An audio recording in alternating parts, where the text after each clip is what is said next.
ነበረች። ሁለቱ ለእግዚአብሔር መስዋዕትን ይዞ መጡ።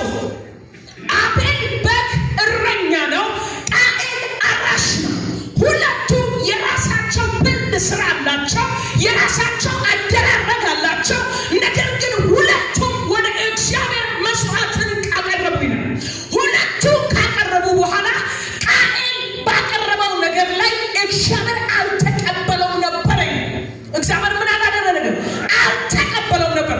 የአቤልን መስዋዕት ግን እግዚአብሔር ደስ አሰኘው። አቤል ለእግዚአብሔር ሲሰጥ በደስታ ነበር የሰጠው።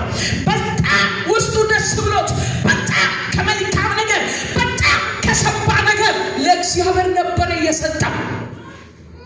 ሁለቱ ናቸው ያሉት። ከሁለቱ በአቤል ላይ ቃኤል ቀናበት። በአቤል ላይ ቃኤል ቀናበት።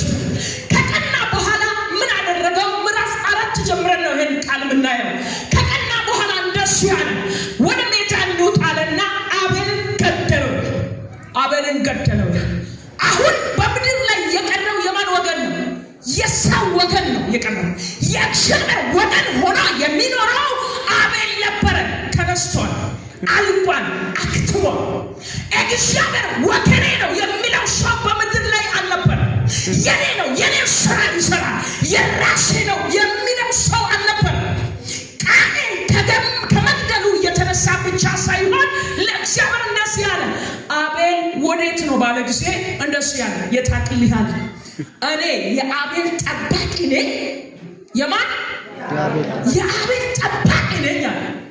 መጨረሻ ላይ ነገሮች ሁሉ ካለቁ በኋላ እግዚአብሔር ኃጢአት በደጅ ታደባለች፣ እምቢ ብትል በራሴ ላይ ትሆናለች ብሎ የተናገረውን ትንቢት ቃሉንም አላከበረም ነበር። ቃየል አላከበረም ነበር።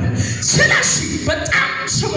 ስለዚህ በዚህኛው ክፍል የተነሳ ተቅበዝባዥ ሆነ። ማን? ቃኤል። ሁሉም ያሳድዱኛሉ፣ ይገሉኛሉ አለ። እግዚአብሔር በቃኤል ላይ እንዳይገሉት ብሎ ምልክትን አደረገ። ህብረቱ ከእግዚአብሔር ሄደ ይላል። ወደ ሜዳ ሄደ፣ ከእግዚአብሔር ተለየ። ከእግዚአብሔር ከተለየ በኋላ ምዕራፍ 5 ቁጥር 3 ላይ እንደገና ይመጣና እንደዚህ ይላል። አዳምም ይላል ከ230 ዓመት በኋላ እንደገና ልጅ ወለደ ይላል። ያ ልጅም ስም ሴት ይባል ነበር። ሴት ለእግዚአብሔር የተለየ ነበር፣ ለእግዚአብሔር የኖረ ነበር፣ የእግዚአብሔርን የሚያገለግል ልክ እንደ አቤል ማለት ነው። አርግና እግዚአብሔርን አገልግለ ዕድሜ ይለቃል። ድገምና ነገር አውሄድቃል። አንዳንድ ጊዜ እኛ ሰው ብቻ እንሆናለን፣ አንዳንድ ጊዜ የእግዚአብሔር ልጆች እንሆናለን። ልጆች ስንሆን መልካምን ነገር እናደርጋለን። እግዚአብሔርን የሚያስደስተውን እናደርጋለን።